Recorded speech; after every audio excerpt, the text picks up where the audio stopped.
Investigadores numismáticos de la República Argentina, ganador del premio FENIMA, Incentivo a la Investigación Numismática 2017 y autor de varios artículos numismáticos. Nos brindará la disertación titulada La conversión de Constantino el Grande. Bueno, buen día a todos. Buen día a todos. Ahora sí. Antes que nada les quiero agradecer a las autoridades por haberme invitado, por haber dado este pequeño espacio a la numismática antigua. Es un placer una vez más estar dando acá una charla sobre un tema que nos apasiona. El año pasado hablamos sobre Aureliano y dijimos que si había algún emperador que necesitara ser rankeado como los que salvaron al Imperio Romano, Aureliano tenía que estar en ese top 5. Bueno, Constantino vendría a estar entre los 3 primeros y no en el primer lugar. Constantino es un personaje muy particular que cambió o se supo adaptar a la situación que estaba viviendo, al momento que estaba viviendo. Veníamos de un siglo bastante convulsionado donde cada general romano aplastaba al que tenía enfrente y a su vez era aplastado por un tercero y siempre estaban revolucionando. Aureliano calmó un poco las cosas y después Diocleciano tuvo que venir a hacer otro ajuste. En fin, este es el famoso arco de Constantino. Creo que después del Coliseo romano es el elemento más romano que todo el mundo conoce, lo que más han visitado, si alguien pudo ir a Roma, es un símbolo perenne de lo que era el poderío romano. Es el arco de Constantino, pero no es necesariamente de Constantino. Este arco en realidad tiene lo que se llama spolia. La spolia es el hecho de tomar elementos de otros edificios para formar uno. Entonces Constantino usó para las columnas, esas que vemos ahí marcadas, unas columnas de un templo Flavio del siglo I, seguramente Vespasiano o Tito, que fueron los emperadores que armaron el Coliseo romano. Los tondos, que son 8, esas cosas circulares, representaciones circulares bajo relieve, también son tomados de Adriano, de algún elemento de algún edificio que haya armado Adriano. Arriba los bajos relieves, esos son de Marco Aurelio. Los guerreros dacios, los cautivos dacios ahí son tomados de Trajano. O sea, fíjense, ¿qué hay de Constantino en el arco de Constantino? Muy poco. O sea, si bien todas las caras de donde aparece el emperador fueron modificadas para tener una semblanza al emperador Constantino y el arco está dedicado, tenemos ahí mismo una dedicación en el medio que habla del emperador Constantino. Esto es un arco que está montado para celebrar un triunfo que lo hizo emperador del Imperio Occidental de Roma. Todo esto no es el arco de Constantino y es el arco de Constantino. O sea, estamos hablando de un emperador que supo tomar los elementos más importantes de sus antecesores y construirse él mismo una identidad propia en base a lo que tenía. Es el mejor ejemplo de lo que Constantino hizo en su mandato. Pero bueno, ¿dónde empieza esto? Constantino nace como dije, en una época tumultuosa. No se ponen de acuerdo las fechas. Estamos hablando del 272 después de Cristo, algunos dicen 276, hasta el 280 incluso. Diocleciano estaba al mando del imperio y él decide que es muy grande para mantenerlo él solo, entonces lo divide en una tetrarquía donde pone a otro coemperador en categoría de Augusto y ambos con un César que vendría a ser en la línea sucesoria los que manejaran a futuro. Estos Césares no eran consanguíneos, sino que eran también generales fuertes, estrategas, que ellos podían confiar y que dominaban. De hecho, este César que estamos viendo ahora es Constancio Cloro, el padre de Constantino. Cloro es porque era rubio, de tez muy blanca, entonces ese era el mote que tenía. Que se enamoró de una chica que las malas... O sea, con Constantino tenemos este problema. Las fuentes cristianas hablan muy bien de él y las fuentes paganas de la época hablan muy mal de él, porque había este problema religioso entre unos y otros. Algunos dicen que la mamá de Constantino era una prostituta, otros dicen que era una mesera en un bar. El tema es que Constancio Cloro se enamoró de ella y tuvo a Constantino. Después se tuvo, cuando lo unieron a a la tetrarquía, se tuvo que separar de la madre y casarse por una cuestión política con la hija de uno de los Augustos. Y bueno, a él le tocó la parte más fea de enfrentarse contra el imperio anglo-romano, que era un imperio que ya varias veces habían tratado de derrotar y no lo habían podido derrotar. Constancio fue y venció a las tropas de Carosio y Alecto en 293-294. Lo que vemos ahí es un medallón de oro. Como ven, se ve al emperador entrando en un tamaño descomunal. Ahí está la galera en la que viajó, obviamente viajó por mar para invadir Britania, y Londres recibiéndola en la estructura de la ciudad y una alegoría de la ciudad con Lond, para que sepamos que es Londinium, la antigua Londres. Y bueno, Constancio entró, ganó y se hizo un lugar. La tetrarquía funcionó durante un tiempo. Esta es como estaba dividido el territorio en ese entonces. Funcionó durante un tiempo, se llevaron bien, pero eventualmente la inflación hizo estragos. Los propios tetrarcas empezaron a pelear por ellos. Constantino permaneció casi toda su infancia de una especie de rehén virtual en el Palacio Diocleciano como garantía de que Constancio iba a cumplir su palabra, de hacer las cosas bien y seguir todo, pero siempre pasó que se peleaban entre ellos, se peleaban y terminan abdicando emperadores. Las tetrarquías es un tema muy complejo, hay 4 tetrarquías, así que no voy a meterme en ese tema. En 301 la moneda de bronce era esta, el foli que decimos nosotros, pero se cree que en realidad se debe haber llamado numus. Es un convencionalismo que le decimos folis porque representaba una gran cantidad de denarios comunes. Los denarios comunes de la unidad de cuenta, empezó con un valor de 10 aproximadamente, 10 foli, 10 numus, y 10 denarios comunes, perdón, y terminó retasándose en 303 a 25 denarios comunes. Como ven, es un estilo bastante poco realista, sino más marcado a un estándar de todos. O sea, si ustedes miran las caras de los tetrarcas, son todos muy muy parecidos. Esto quiere dar una uniformidad en todo el imperio. Siempre se alude al genio Caesaris, genio romano. A medida que se van peleando, cada vez menos apelan al público romano y apelan más al individualismo. Si son los Augustos, apelan a Augusto, y si son los Césares, apelan a los Césares, el genio Caesaris. En cambio, ya es un poco más personal, ya es un Constantino que podemos reconocer diferente a los anteriores. ¿Qué pasa? Entre 303, que dije recién, y 307, 8, 9, las peleas van haciendo que la inflación crezca y el valor de la moneda también cambie, al punto de que pasar de 10 gramos que estábamos viendo en la primera, esto pasó a 6,5 en 307 y a 5,5 y siguió bajando.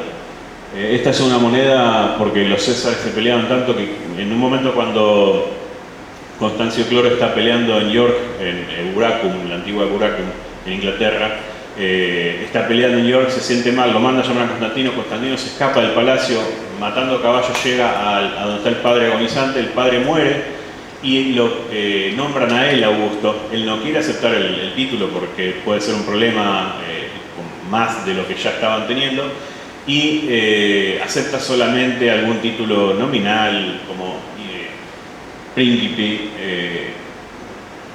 iuventutis. O sea, dentro de las carreras militares tenían distinto grado. Bueno, era una especie como de acepto una comandancia, pero no acepto ser el Augusto, porque no le convenía políticamente. En 308 hay un concilio, una especie de encuentro en Carnuntum, donde se ponen nuevas posiciones y a Constantino se lo degrada, y entonces obviamente genera nuevo malestar, se vuelven a pelear. En definitiva, para 309 había unos 6 Augustos y un usurpador, un lío bárbaro. Constantino sigue emitiendo estas monedas. Él era adorador, al igual que su padre, del dios Sol. Él en 310 tiene que tener una batalla y busca una inspiración en un templo y supuestamente tiene una epifanía donde se le aparece una luz y él entiende que el Sol le está hablando, el dios Sol le está hablando, y le da la tranquilidad necesaria como para ganar. Él gana la batalla y entonces esta es una de esas monedas donde él habla a su dios Sol. Lo interesante es que siguió acuñándolo bastante tiempo más después. Finalmente, en 312 nos encontramos en una situación donde Constantino tiene suficiente poder legal como para reclamar el título de Augusto de Occidente. Está un emperador que no había entrado en escena hasta hacía muy poco, que se llama Licinio en Oriente, y está Magencio, que había sido amigo de él, que estaba reclamando el poder desde Roma.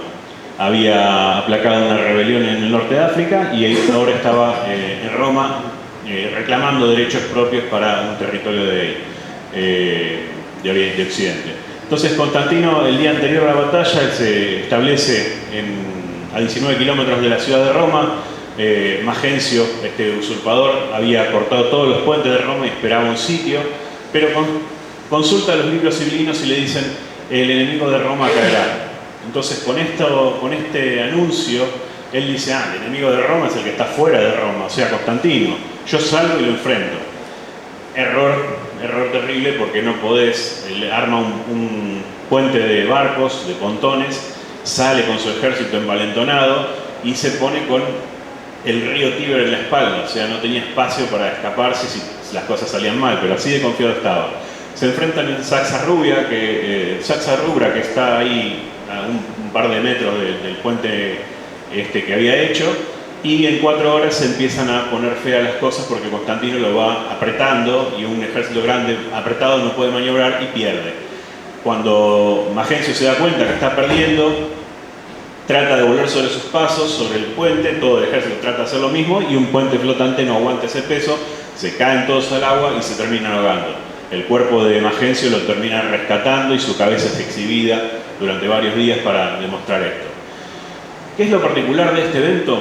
28 de octubre de 312 es el momento donde el cristianismo hace una aparición majestuosa, donde se impone la cristiandad que hoy mantenemos. O sea, en ese momento Constantino, que pedía una señal, algo que le permitiera ganar a una batalla contra un ejército más grande, más experimentado y con más chances de salir victorioso, que era el de Magencio, los autores no se ponen de acuerdo. Hay un autor que dice que tuvo un sueño donde en el sueño se le apareció un ángel que le dijo: con este signo vencerás, en teutónica, en griego. Y otros dicen que no, que fue de día, que vio una luz en el cielo, que se le apareció como una cruz, una orbe con una cruz arriba, y después él, tratando de entender qué había pasado, en un sueño se le aparece y le dicen: este es el símbolo que tenés que usar. La cuestión es que Constantino manda a pintar ese símbolo, que era una X y una P, era una especie se llama crismono o cristograma, que son las 2 primeras letras de la palabra Cristo. Ahora lo vamos a ver. Este es el símbolo que mandó Constantino a pintar en los escudos. Algunos dicen que fue como para dar una excusa al ejército a que se sientan que tenían algún tipo de apoyo de alguna nueva religión. Como les decía, son las primeras palabras de Christos, que es en latín, en griego, que significa Mesías, es la traducción literal del hebreo Mesías. Y este es el símbolo que empezó a usar, ni siquiera se sabe si lo usó, es lo que se cree que usó, por estos dos que tienen las versiones mezcladas. En cuanto a las monedas, en ese momento, o sea, una vez derrotado Magencio, tenemos solamente a Constantino, Licinio y Maximino II, que estaban en el lado oriental. El argentio era una moneda con muy alto contenido de plata que valía 4 de los folis anteriores, o sea que sería 4 de 25, son 100, o sea que el argentio valía como un centenional, ese era el valor que representaba. Son tipos acorazados, o sea que tienen ya la armadura. La realidad es que estaba todo tan mal que la moneda de oro apenas circulaba, casi no había. La moneda de plata circulaba un poquito, no demasiado y no en buena calidad, sino que una plata baja. Y lo que más circulaba era la moneda, el folis, el numus, que circulaba a granel. Y por eso el peso se iba bajando. Cuando Constantino entra a Roma, uno de los intentos que hace para tratar de estandarizar algo, para ver si funciona, es emitir estas monedas, que dentro de las monedas es algo raro que tengan el valor. Bueno, estas lo tienen. Como ven, acá tenemos 16 acá en el 10, 6, o sea que este valía 16 denarios comunes, esta 12, y esta no tiene simbología, pero más o menos pesa la mitad, un porcentaje cercano a eso, entonces asumimos que vale 6 denarios comunes. Es un intento que dura muy poco, la verdad que bastante escaso y raro de conseguir. Pueden ver en el exhibidor que hay una moneda que tiene esta denominación, pero no son comunes de ver. Esto pasaba en todo el imperio, tanto Licinio también en su lado estaba haciendo lo mismo. El aureo, que como dije era una moneda rara, pesaba 5,4 gramos, Constantino lo vuelve a emitir, pero con un peso reducido de 4,5 gramos.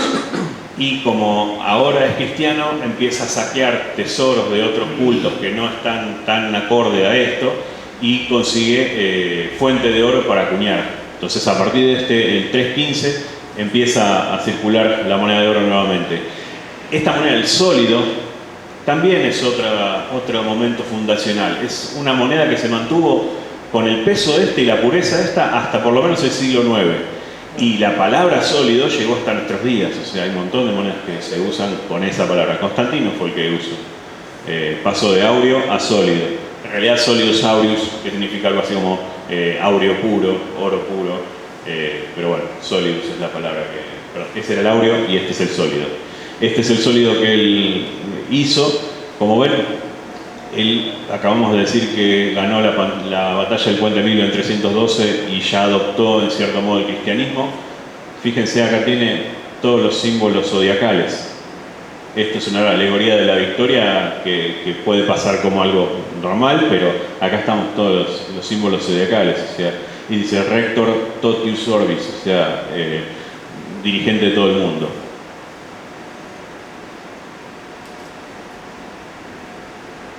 Este es un medallón increíble, es un medallón de plata del cual se conservan 4 ejemplares más o menos.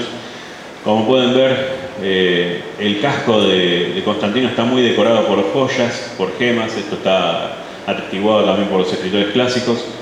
Tiene plumas ahí, y acá el crismón, el chirro, la XP que veíamos anteriormente.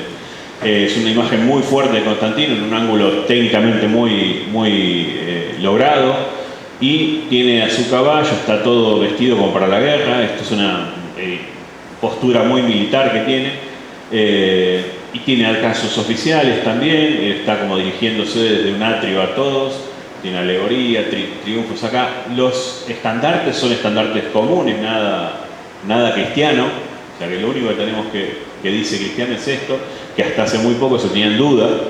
Y fíjense el escudo. El escudo tiene la loba con los hermanos, con los gemelos, Rómulo y Remo. Bueno, por el lado de Licinio, en 313 ellos se juntan, le dan un edicto de tolerancia a la religión cristiana, no se los va a atacar, entonces quedan de acuerdo en eso. Pero hay una especie de guerra fría, o sea, entablan buena relación, pero la cuestión siempre está tensa. Se deben haber tenido una primera guerra acerca del 316, porque se sabe que en 316 se juntaron de vuelta para sanear las cosas, o sea, para ponerse de acuerdo en todo. Se volvieron a estrechar la mano, volvieron a poner fronteras, nombraron césares a sus respectivos hijos. Licinio puso a su hijo Licinio II, que era un infante. Constantino puso a Crispo, hijo de una mujer anterior, de Minervina, y a Constantino II, hijo de su nueva esposa llamada Fausta, como césares. Entonces firmaron una paz en 317 ellos. Acá ven una representación en la moneda bueno, veíamos la de Licinio ahí con el hijo, y acá este doble sólido. El doble en las monedas romanas suele estar generalmente indicado por esta corona radiada. Esto indica doble valor. Pero además en la zona oriental se solía hacer, esto es en Sisia, actual Sisac, se solía poner 2 personajes opuestos para indicar también un doble valor. Bueno, como ven, esta moneda Tefolis de Licinio, también acorazado militar, dando una imagen fuerte, pese a que no lo estaba haciendo. De este lado tenemos que vale 12,5, o O sea, ven el 10 ahí, 1, 1, y este símbolo que significa medio, 12 y medio. Quiere decir que del folis de 25 que teníamos, este vale la mitad, 12 y medio. Es una modificación que tuvo que hacer Licinio. Ese es otro tipo común. Esto ya es un centenional. Yo les conté que el centenional era el argentio, la moneda de plata que valía por 100 denarios comunes. Bueno, en esta época la cosa estaba tan mal que esta moneda bañada con plata y un pequeño porcentaje de plata es el nuevo centenional, que vale 100 denarios comunes, y de ahí viene el nombre. Este es un tipo votivo, donde dos victorias escriben un escudo que dice Vot, por Votis, Populi, Romani, PR, Victoria Laetitia. Son tipos muy usados en esa época. Y este es algo que desconcierta a numismáticos desde hace siglos, porque no se sabe bien qué quiere representar Constantino acá, con este reverso que tiene una especie de 3 cruces superpuestas. Sol, acá, este es claramente Sol, no es otra persona más que Sol. Virtus exercit, o sea, por la virtud del ejército. El consenso, lo más aceptado, es que se trata de un diagrama de un campo militar que tiene un cardo y un decumano. O sea, no sé si saben que el campo militar romano estaba hecho en una cuadrícula con 2 avenidas principales que se intersectaban. Bueno, es lo más aceptado, pero no está del todo probado.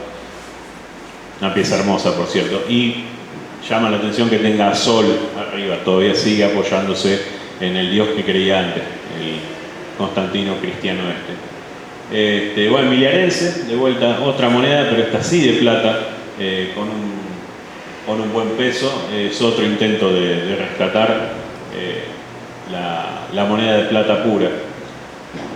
Y estos son varios ejemplos de centenal, la que ya vimos hace un rato. Esta es muy linda, no tanto por el reverso, sino porque el exergo, esto de la ceca de Roma, si ustedes ven, tiene una, parece que dijera Eric, pero en realidad dice en griego. Esta es una epsilon, esta es una P para nosotros, pero una R para los griegos, una I y una S. Esta es una C, pero es una S. Dice, ahí ven una O, bueno, esta W, que se forma con la E epsilon, Eric, parece que era, bueno, Eros. Esto dice Eros. Eros es en griego el dios amor de los romanos. Amor es un anagrama con la palabra Roma. O sea, si lo leen al revés, se lee Roma. Esto es una forma del pueblo romano de mojarle la oreja a Constantino, de recordarle que siguen siendo paganos y no cristianos. Es una de los pocos casos donde se lee la ceca como en otro idioma. Bueno, otros tipos comunes. Constantina Dafne. Ven acá también un labaro, un estandarte romano con votos, nada de cristianismo. Y la puerta de campamento, que es un tipo que salió alrededor del 320, muy famoso y muy usado por él y sus hijos. Finalmente, en 324, Licinio y Constantino no se bancan más. Constantino venía usurpando frontera, venía con la excusa de atacar pueblos invasores, corriendo cada vez más la frontera dentro del territorio de Licinio, hasta que Licinio no tuvo otra más que atacar a Constantino. Este es un cuadro de Rubens de 1622, si no me equivoco, que muestra esta batalla, obviamente muy ficcionada por la época donde se pintó.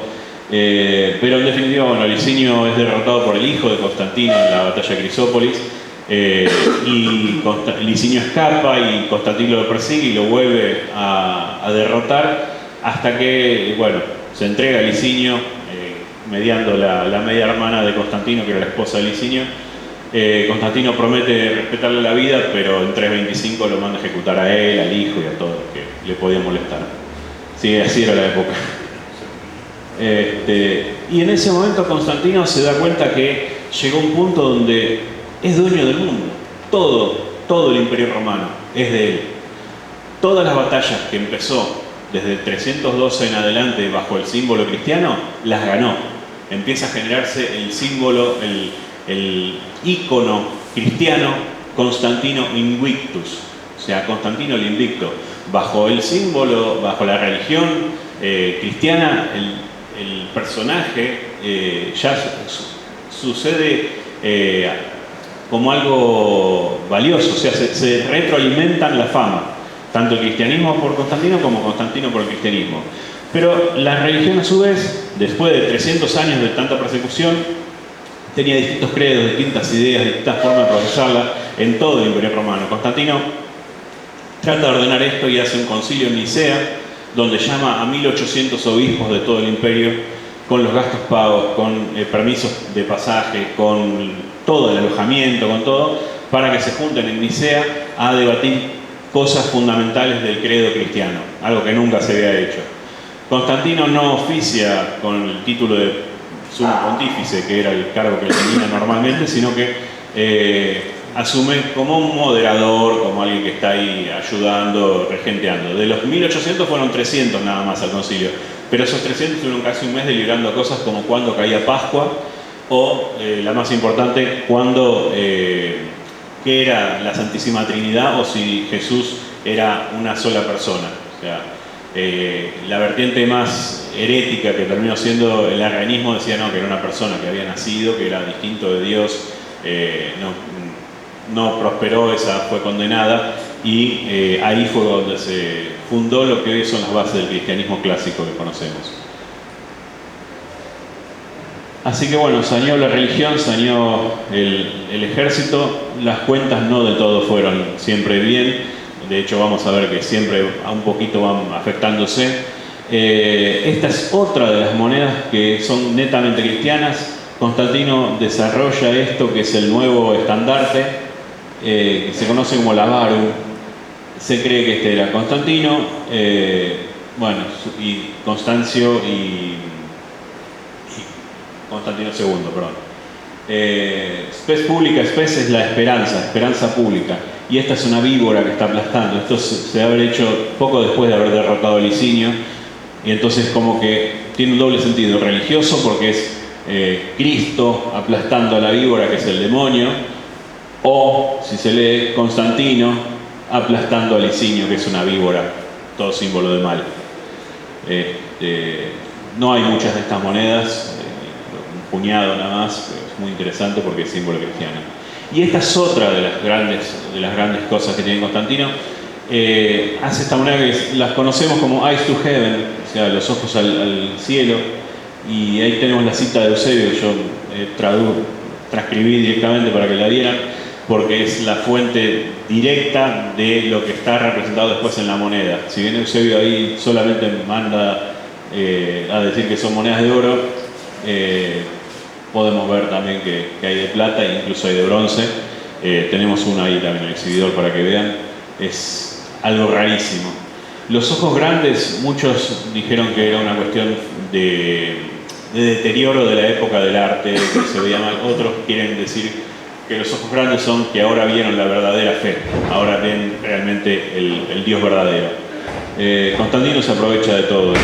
Toma esta tiara, esta diadema, que hasta ahora venían con corona de laureles o corona radiada, lo que fuera. Esto toma de los griegos y hace esto, y es la nueva representación de un simbolismo cristiano.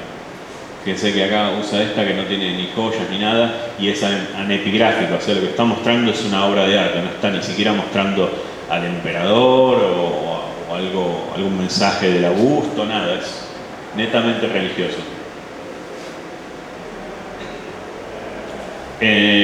Años antes lo habían llamado a Constantino a que fuera a festejar sus 20 años de gobierno, lo llaman de Roma, él tiene que ir y participar de los rituales sagrados, pero él ya estaba más en una onda cristiana y no le interesaba tanto la movida pagana, si bien trataba de no ofender a los que todavía profesaban la fe anterior, él valoraba más a los cristianos.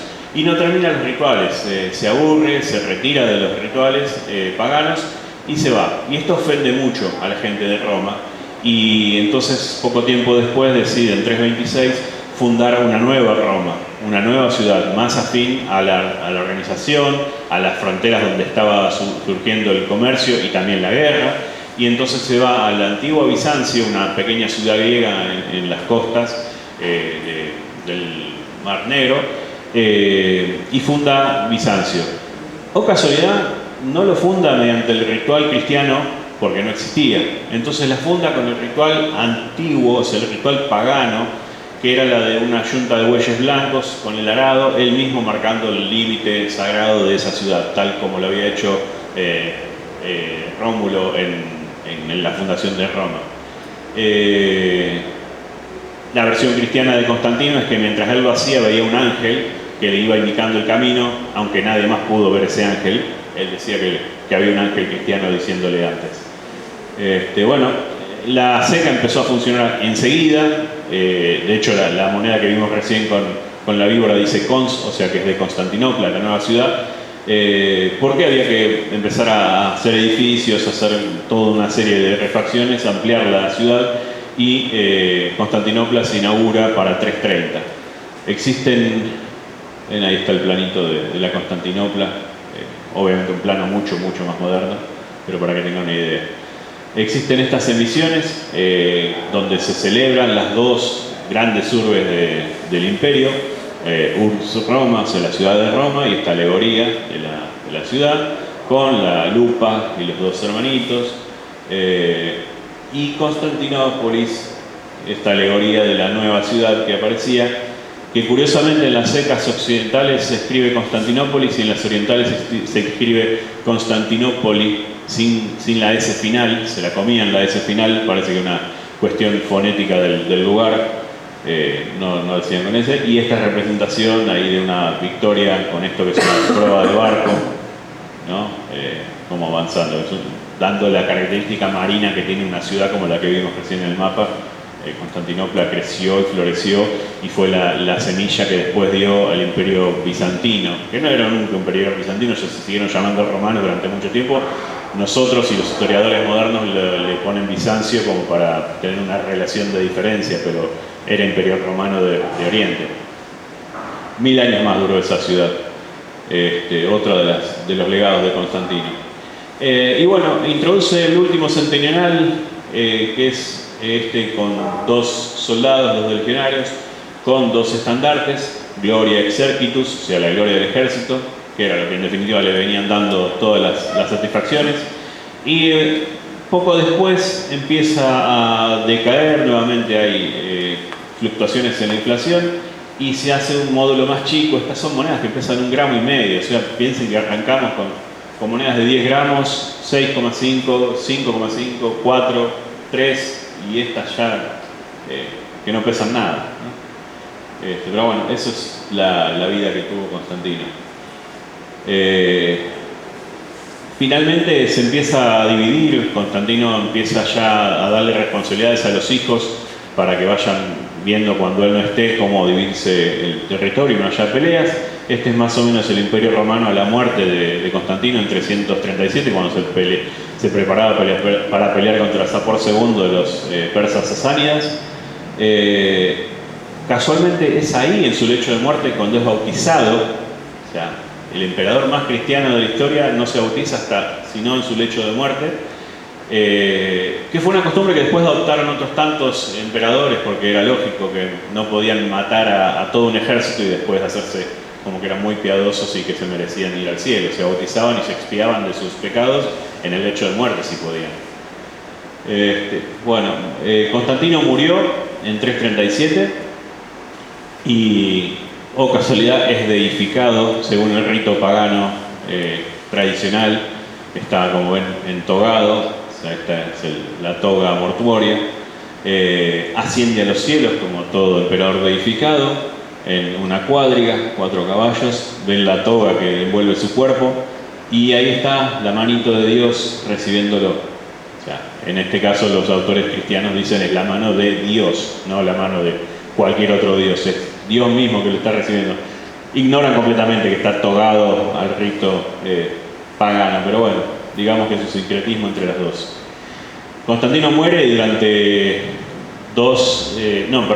casi 7 meses los hijos mantienen un interregno, no le avisan a nadie que Constantino murió, mantienen el status quo hasta que convocan a todos los familiares, parientes, amigos y oficiales para darle la mala nueva, y en una señal dada ejecutan a todos los comensales, salvo a 2 niños que por algún motivo no los mataron.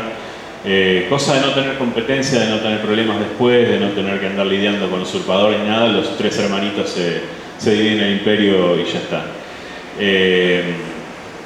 Crispo hacía un montón que había desaparecido de escena porque en 326 lo habían acusado de adulterio con su madrastra. Constantino lo había mandado a ejecutar, pero después se entera que era todo un ardid de la madrastra para poner primeros a sus hijos en vez de a este que venía de otra pareja anterior. Y entonces Constantino manda a hervir viva a esa madrastra. Pero bueno, esa es otra historia. Ahora quedaban 3 y durante un tiempo van a seguir siendo esos 3 hijos los que heredan el imperio. Muchas gracias por la atención.